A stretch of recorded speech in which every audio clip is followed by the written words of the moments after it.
All right. Hello, TFWR. Good afternoon. I'm here with John Locksmith.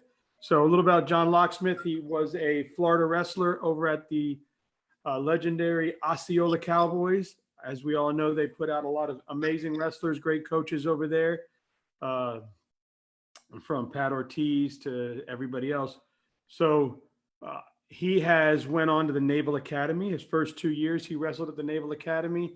Unfortunately, he got injured, but he's hung in there, and he's about to be commissioned as a Marine Corps officer, which is outstanding. So, congratulations, man! It sounds like your young life is starting to take off for you.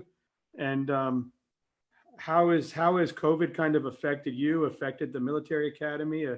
Affected whatever training you're trying to do? So we got sent on spring break, and then right after spring break, they told us we were going to have an extra 2 weeks, and obviously that extended to the rest of the semester, and then we transitioned to online school.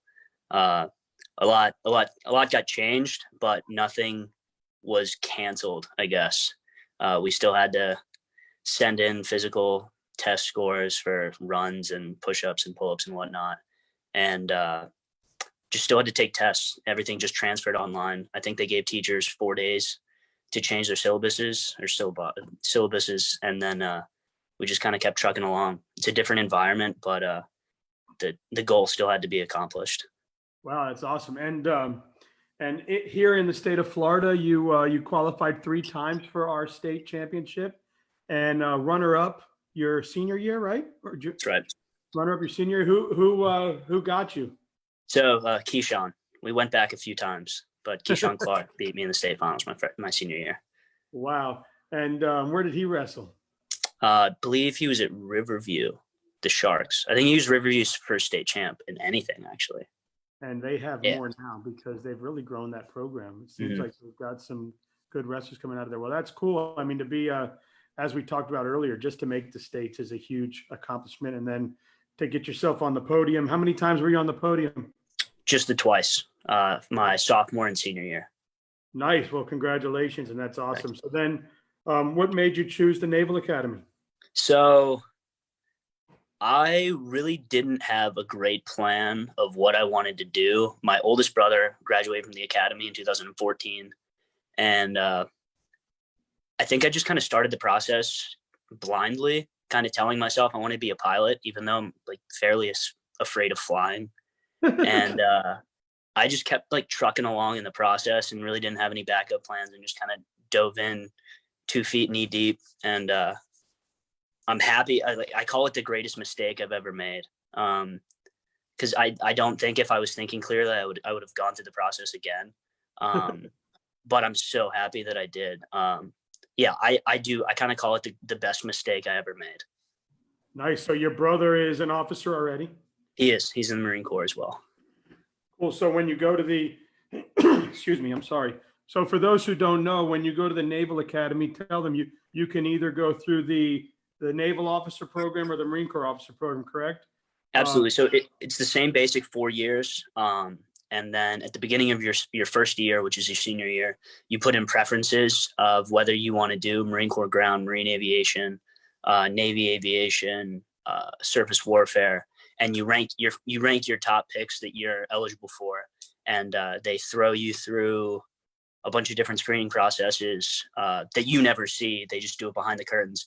And then the Thursday before Thanksgiving every year, you get assigned to your community your senior year.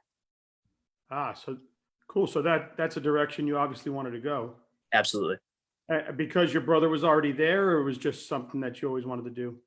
I think it just the Marine Corps, and especially the ground community itself, there's a lot of different jobs that you can have.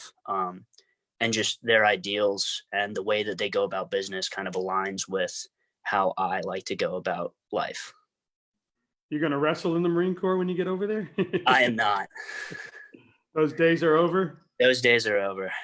So now, do you still keep in contact with those guys? Do you still go to the room at all? And so I'm still in contact with all the guys in my class, Jared and Connor Prince. Like, we grew up together wrestling in Florida, and they're still two of my best friends here at the academy. I don't really go to the room as much just because there's other things pulling at your time, and you just have to. I just don't wrestle anymore, so I don't go to the room anymore, but I still hang out with all the guys. Sure. And so talk about your 2 years wrestling for the Navy. What did that mean to you? How awesome So was that?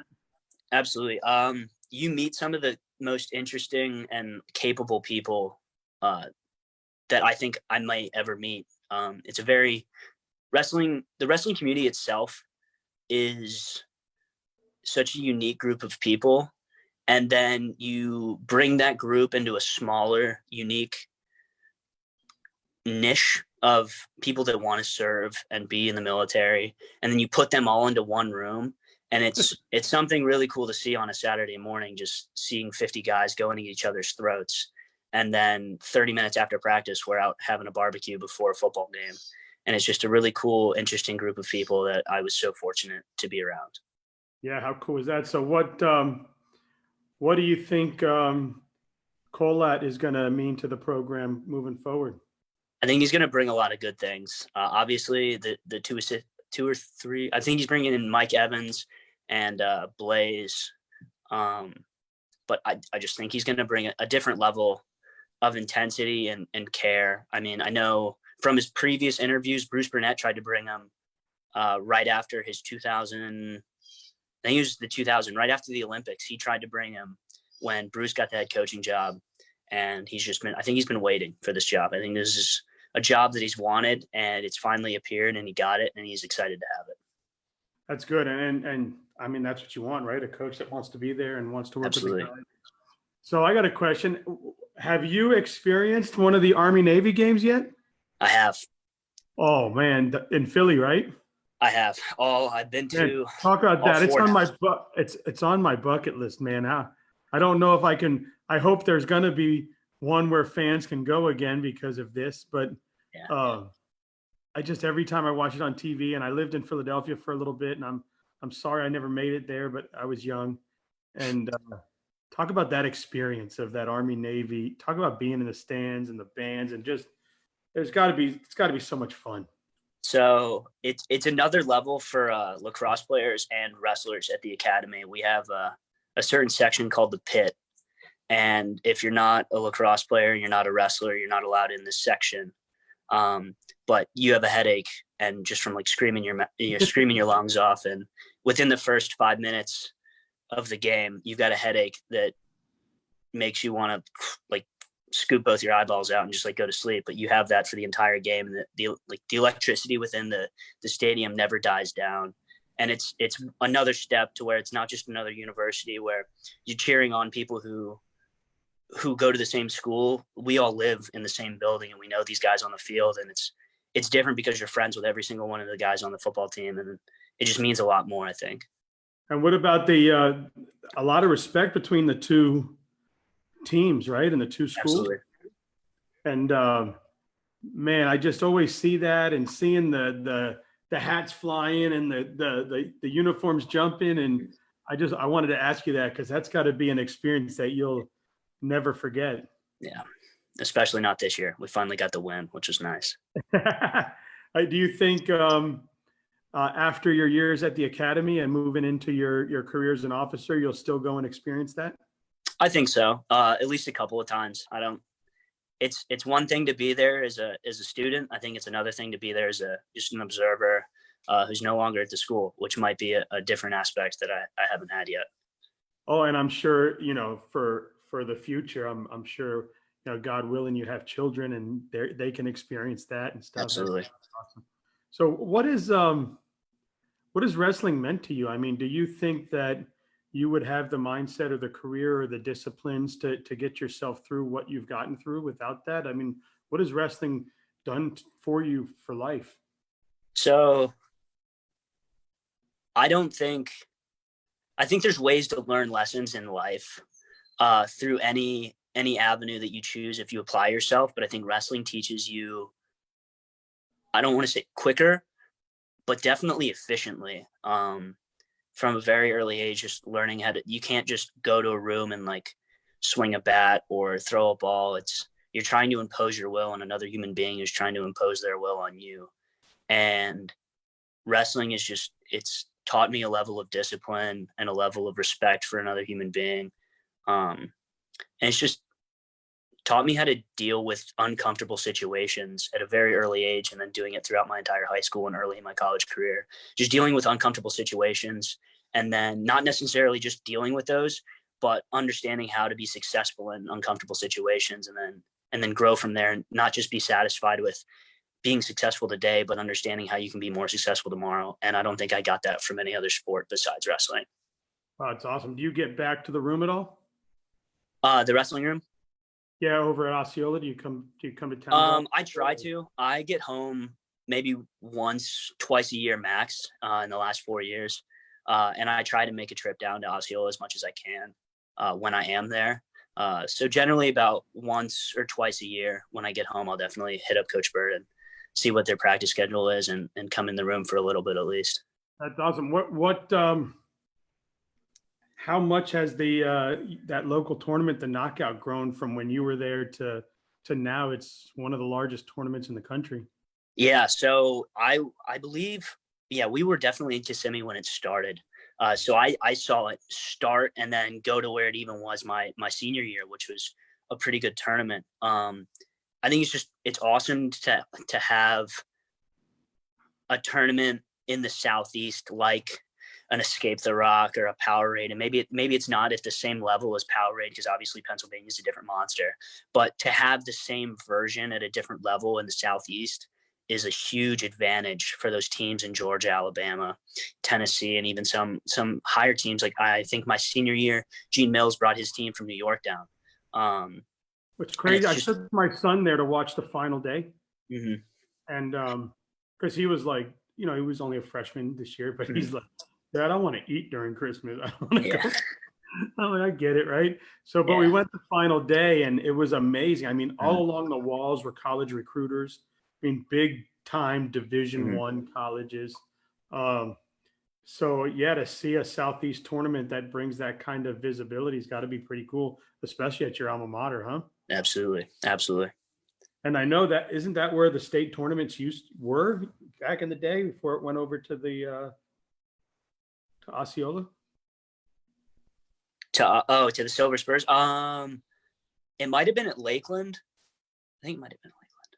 Yeah, Lakeland. And then I know that I remember some people saying that it was there, but they put on a couple tournaments every year. We did the Absolutely. Super 32 prep this year out of your school. That was awesome. So going into gyms now, or talking to youth after your career, and advising them on how, using wrestling as a catapult. I mean, what do you tell these young kids out there now that are starting the sport, or maybe kids out there that are unsure if this Absolutely. is good for them? So I think there's two different paths that you can take with kids, and it really just depends on what they want to get out of it. And I think the biggest thing that held me back from becoming, I think, like the next level of wrestler was I didn't fully fall in love with the process of wrestling. And I don't think I changed that, because maybe it wasn't like wrestling was not my end goal. My end goal was to do other things. But if someone wants to become just a phenomenal wrestler and be the best wrestler possible, I think you have to fall in love with the process of wrestling, and hitting a really nice high crotch or a really nice single leg has to make you happy. And the technique of that has to get you excited. And if it doesn't, you have to find a way to make it get you excited. And I think that's how you up your level. It's not the wins, it's not the losses. It's falling in love with the process of whatever you're trying to accomplish. And so I try to apply that with anything that I do. So the last 2 years of the academy, I got to be a strength and conditioning intern for the men's lacrosse team. And I fell in love with the process of training and lifting and understanding how the body works and how nutrition acts on it. And so the best thing that I could do is to just fall in love with the process of hitting a really nice clean and jerk or hitting a nice snatch. And it just hitting it the perfect way, made me smile and made me get excited. And I wanted to do it again. I wanted to replicate it like that 100 times in a row until I couldn't get it wrong. And I think that's the same way that you need to look at anything that you want to be successful at, is you have to fall in love with the process of becoming great within that field. And that's the secret sauce. And it's not a secret sauce. It's hard to do. But if it's a true and meaningful purpose that what you're trying to accomplish, then it's not going to feel like work at all. You're gonna love what you're doing. Yeah, and so we got Ricky dialed in now. Hey, what's up, Ricky? How are you, bud? Good. Sorry I'm late. Mr. Absolutely. Locksmith, man. how you doing, buddy? Good. How are you? I'm doing well. Good to see you. Now Glad now to I have re- you. now I remember exactly who you are. I always get you mixed up with your brothers, but now I know which one you are. So what do you Absolutely. tell speaking of that, and obviously this is a sport where you're going to lose a lot before you win, and I think that builds character. And Mhm. I was fortunate enough to where my son didn't quit; he continued to go. But and then there was just one point in the middle of last summer where all of a sudden I saw it click, and he was like, "Work me harder, work me harder, work me harder. Mhm. Yeah. Take me to the gym, take me to the gym." And what do you tell that young wrestler right now that's lost 15, 20, 30, 40 times already because they're in that process and they're feeling like, man, is this for me? Am I gonna should I keep going? Is it ever gonna come to the end where I start to win?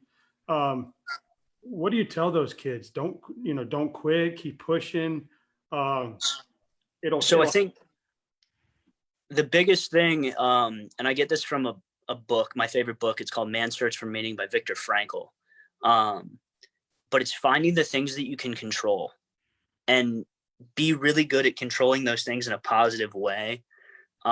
So you can't control the outcome of a match. You can't control the wins or the losses. At the end of the day, like the things that you can control are your immediate reactions to certain situations and then your attitude and effort after those situations occur.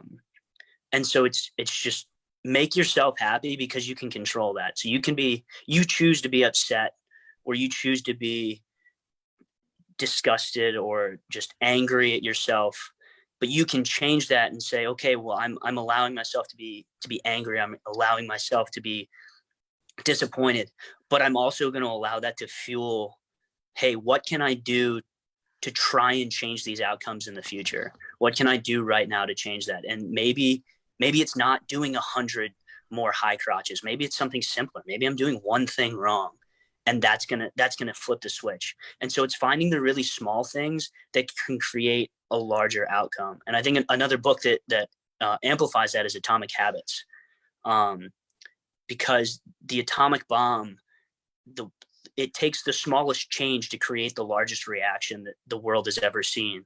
And so these atomic habits are these really small things that you can control, and you can control your attitude going into them. And then the smallest change leads to these larger reactions. Well, so what's the name of those two books? So it's Man's Search for Meaning, Viktor Frankl. I wrote that absolutely down. And Atomic Habits. Yeah. by James Clear. Nice. Good. So anybody out there listening, again, we're here with Osceola, prior Osceola Cowboy, a three-time state qualifier, two-time podium, one-time runner-up, and going to be a Marine Corps officer. Congratulations to him. And we got Ricky Marcus now in the room with TFWR. Hey, Ricky, man, I know that you have some questions for John and you'd like to talk to him a little bit. So go ahead, sir. All right. So first of all, John, thank you so much for coming on the show. We love to have you. We're probably going to bring you on again. Hopefully you can get your brothers on with you. That would be awesome if we get all I'll see three what I can do. together. Yeah, man. I mean, y'all look alike, so it really doesn't matter. So the one question I want to ask, you're the youngest of the three, correct? I am. Okay. So as the youngest of the three, and as you know, Bryce was the youngest of my three, Mhm. did you feel any extra added pressure to succeed in wrestling because those two, had such great success? Tell us about that a little bit. So I luckily was presented with this very early. And I was young when I answered it, but I was very smart what I said. And it took a lot of the pressure out of it. Is people always say that, oh, you've got some big shoes to fill, like with the people above you, and you've got these great expectations of people.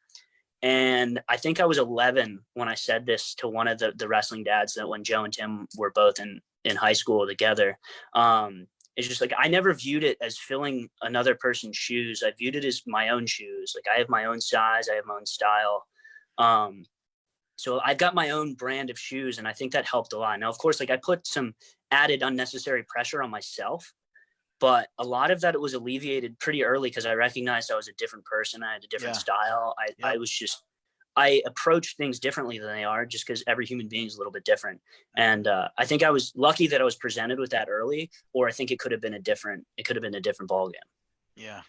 I'm guessing good. If I'm hearing you, Ricky, he has brothers that were wrestlers as well. I know he mentioned one officer as well. As a matter of fact, I believe his brother Tim. Joe's the oldest, right? Joe's the oldest. All right, so it was definitely Tim. Tim wrestled my son Dylan in the 2011 state tournament in the blood round, and the winner gets on the podium, the loser doesn't place. And Tim was wrestling injured. Actually, he was injured the whole year. We didn't even think he was going to step on the mat. We thought Dylan was going to get a free ride right onto the podium and not even have to wrestle that blood round. I mean, the kid's shoulder was hanging. It was bad. And he stepped on the mat, and I'm like, holy shit, this kid's going to wrestle. And he did. And Dylan took him down right off the whistle, had a lead. And this kid, the Locksmiths they're just tough as nails. And he came back. He wound up winning 7-5. So he sent Dylan home with a frown on. But then the next year that kind of fueled him because Dylan made the state finals. But yeah, he's got two brothers. With an arm hanging. With an arm hang, dude. I swear to God, I'm not even exaggerating. John, tell him he had a shoulder brace on. His arm was literally, he wrestled like this. He was wrestling like just one arm. It was incredible. The only thing that I saw that was more incredible than that was when Elijah Verona won the state title on one leg. That was it. That's the only thing that beats that for me. So. Oh yeah, I remember I was at a football game in Philly when they carried McNabb with a broken ankle. Yep. Carried him up the field. Yep. So yeah, the Locksmith family is wrestling royalty. They're very well known in the state of Florida, not just for their wrestling, but for their character. I mean, obviously, two of them are in the academy, so that speaks volumes. I mean, you know what kind of character they have if they're in the academy. So yeah, awesome wrestling family. That's why I was so happy to have them on. So now, as far as the culture over at Osceola, is it the same from when you guys were there? Has it changed? I know Tribbett's no longer there. Bird is running the show, which Bird has always run the show. He's the head coach, but I'm sure, Tribbett had something to say about it. What's the culture like now compared to what it was, or is it exactly the same? So I would say the message is the same. It's just a little bit different of an environment because you got different coaches. I'm very happy that I went through when I had Coach Tribbett, I had Javi, I had Coach Bird, Coach Vasquez, Gabby for my senior year. I was very fortunate and just happy that those were the people that were around when I went through the program. You had a great room. But I would say the message is still the same. Like Coach Bird's just trying to make kids want to do better in life. Like obviously wrestling is an awesome vehicle to get better and become a better human being. And that's really what Coach Bird wants at the end of the day. And like, if you're doing good things off the mat, odds are you're probably going to be doing pretty good things on the mat if you're in that room. Absolutely. Because he rewards that. But I would say it's the same message, just a little bit different environment because you got different coaches with different philosophies. But the main goal is like getting kids to be successful in high school and then want to be successful after high school. And I don't think that's ever going to change when Coach Bird's in charge. Excellent. I was just going to ask you a question. Oh, as far as the knockout tournament, that's held at Osceola, hosted by Osceola. First of all, I don't know if you're aware of this, Dan, but the Osceola wrestling family, you can't beat them. They're just amazing people. They're very hospitable, open arms. They run great tournaments. They run great. There's not enough I could say good about Osceola. But with the knockout tournament, it's gotten tougher and tougher and tougher every single year to where now people are saying it's the toughest high school tournament in the entire Southeast, which I would agree with that. You've got state champs that don't make the podium. That's true. There were state champs that did not make the podium. So when you were there, how tough was that tournament when you wrestled in it? I think it was pretty good. I want to say the toughest. No, because Colton. I have my opinion of what the toughest weight class was and the toughest year, and I'm gonna tell you it was. I think it was my year. What year? So it's 2000. I want to say 16 when there was. Yep, 2016. Jake Brindley. Yep, that was Ozzie Lugo. Brindley, Ozzy, Brinley, yep. Bryce, Adam Lewis, the kid from Freedom, Ortolona. Dude, it was 145. That was the sickest Absolutely. weight class I have ever seen in my life. It was crazy. In that tournament, listen to this, Dan. Adam Lewis from Tampa Jesuit was a 2-time state champ at the time. He was in the blood round, a 2-time state champ in the blood round against my son Bryce, who was a 3-time state placer at the time. And it was a great match. Adam wound up winning in overtime, I think it was. But so yeah, And I saw Bretley lose this year there. I saw one of the Hines boys lose there. It's sick. It is sick. Crazy. Yeah, he spoke a Great little bit tournament. about the growth of it earlier prior to you coming on. Okay. We didn't talk about like matches like you're getting into where you've experienced it. The only experience I had there was being in the stands this year on the final day. But yeah, I just had asked him where it started and where it is now is what was his opinion on it. So yeah, you keep talking about it. We didn't get into like matches or anything. Yeah, there have been some great matches. I mean, let's see, you had Balmaceda always had great matches with Ruffin from Georgia. Where is Ruffin now? I think Ruffin might be at Southern Illinois University, Edwardsville. I think. I'm not sure. I'm not positive, but Balmaceda is at Oklahoma State now. I mean, you just look at some of the guys that have come through that tournament, Dan, and look where they are now. You know, you got Grant Aronoff, he's at Penn. You got Artolona, he's at Penn. You got Balmaceda, he's at Oklahoma State. You got the Locksmiths, they're at Naval Academy. I mean, and it just goes on. It's endless. You got Brett Lee's going to Iowa. So you got all these blue chippers that at some point in their 4 years have wrestled in the knockout. So it is becoming a marquee tournament. And I think the longer it goes on, it's going to get more and more like the Ironman, because the Ironman didn't start out the toughest tournament in the country. The knockout has the makings to be something huge. I mean, it's already huge in our state and it's very big in the Southeast, but it's catching on nationwide. People are talking about it. People are hearing about it. And I think you're going to start seeing more of the northern, Midwestern states try to get into it as the years go. If you can incorporate a family trip to Disney with it, right? You get some good teams. Yeah, man. Why would you not want to come to South Florida in December if you're from up north? Yeah, so pretty cool. I love to get to meet young adults like yourself who are really not only were in wrestling and use that as a platform, but now are going to be one of the protectors of our country. So God bless you for that, man, and your family. And I mean, that's amazing to me. I come from a military family background, so I have a lot of respect for the folks that do that. So, man, I'm glad that I got a chance to meet you and talk to you. Absolutely. John, how does that work when you graduate? Do you come out like a lieutenant, a first lieutenant? How does that work? Yeah, so I believe it's May 12th, because they're bringing us back in 5 different waves. I think May 12th is my ceremony, and so I'll be a second lieutenant in the Marine Corps. And then I report, my first duty station is June 7th. I report to the basic school. Wow. And then where do you go from there? What's your future look like? So the basic school is 6 months long in Quantico, Virginia, and then towards the end of your time in Quantico, you get your MOS, which is just your specific job within the Marine Corps. And then based off of that, you'll either go on to a follow-on school or you will report to your first command. Okay. So was that your choice, Marine Corps? Absolutely. Okay. Why? Why Marine Corps?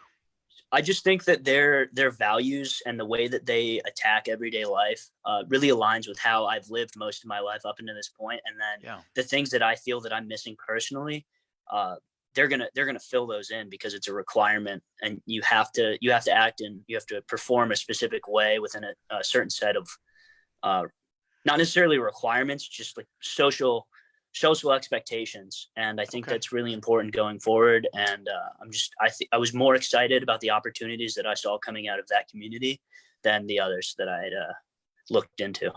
Okay. And what about wrestling? Do you miss wrestling at all? What's going on with wrestling? Do you even wrestle anymore? What's going on with that? So I don't wrestle anymore. Good don't for know. you. Good for you.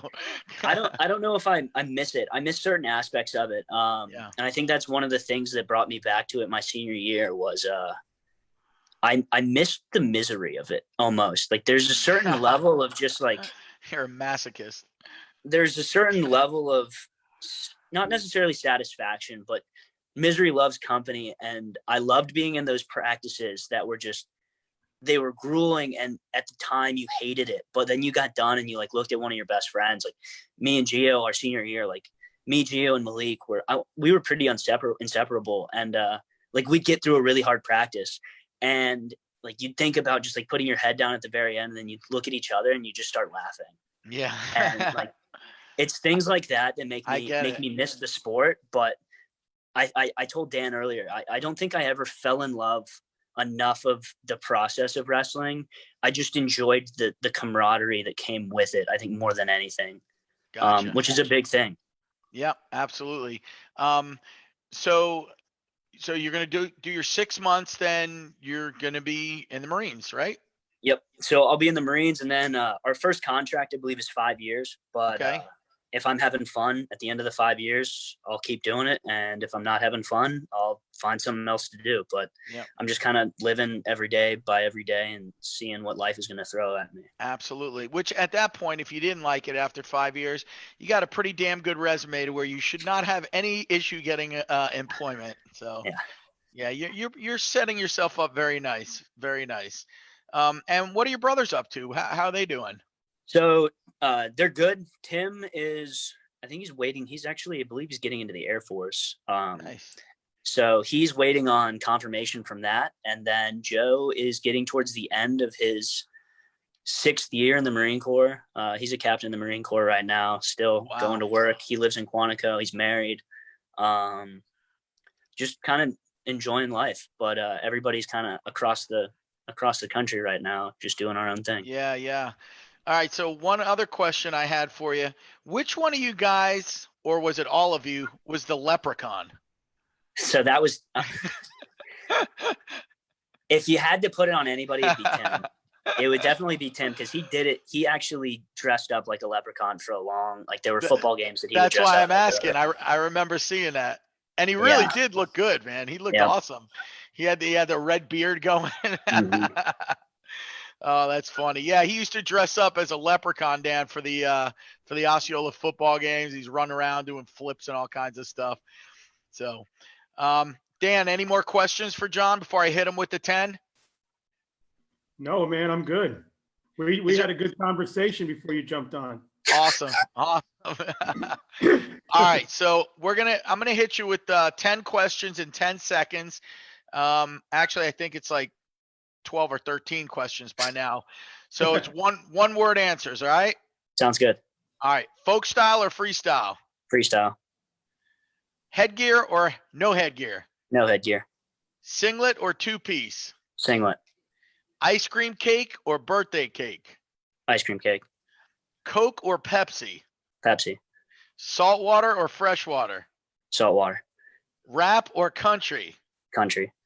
Popeyes or Chick-fil-A? Chick-fil-A. Saturday night or Sunday afternoon? Sunday afternoon. Royal Rumble or Clinic? Royal Rumble.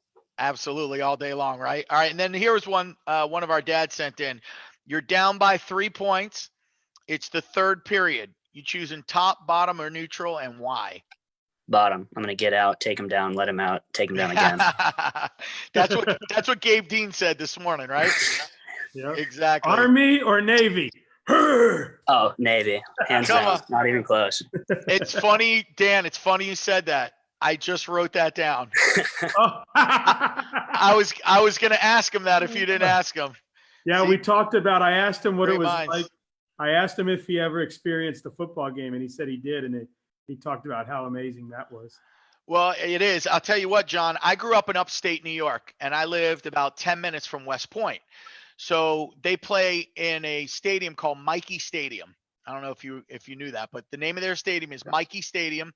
And my dad used to take me to a lot of the Army games, and I used to watch them play. I mean, they played Villanova, Colgate, Holy Cross. I mean, those were the teams that they were playing back then. I don't know if they still play them, but I never was at an Army Navy game, but I heard it's like nothing that I've ever experienced.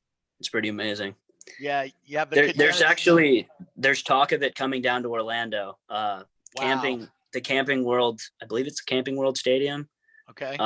They put in a bid for it, and it's actually being seriously considered. So there's something that could possibly bring it to Florida. I'm going. If the Army Navy game comes to Florida, I am there. No doubt. Yeah. I don't care what I got to do for tickets. I'm going. I mean, there's nothing like the old vet, but Yeah, the vet has a jail in it, man. yeah, I remember those days. Yep. Hey, man, thanks for coming on, brother. Anytime you want to come on, bring the brothers, bring yourself, sure. bring Absolutely. all the officers, whatever. Thanks for having me.